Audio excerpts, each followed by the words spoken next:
مشکور بھائی ہیں، پوچھ رہے ہیں کہ پرفیوم کا استعمال کرنا جائز ہے؟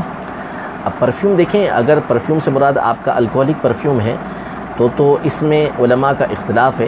ہمارا فتویٰ یہ ہے کہ یہ جائز ہے، لگا سکتے ہیں، لیکن اس سے بچنا بہتر ہے کہ بندہ نہ لگائے تو اچھا ہے۔ بالخصوص نماز میں داخل ہونے سے پہلے یہ نہ لگائے تو اچھا ہے، لیکن اگر کسی نے لگایا، یہ لگا کے نماز ادا کی تو اس کی نماز ہو جائے گی۔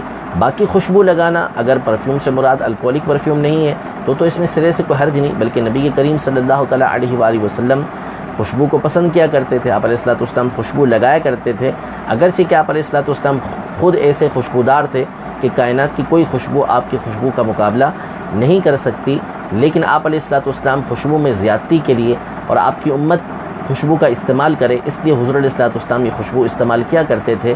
لہذا ویسے خوشبو لگانے میں کوئی حرج نہیں، سنت ہے، لیکن جو الکوہلک پرفیوم ہے اس کے حوالے سے میں نے آپ کو عرض کر دیا کہ لگانا جائز ہے، اسے لگا کر نماز پڑھنا بھی جائز ہے، البتہ بچنا یہ بہتر ہے۔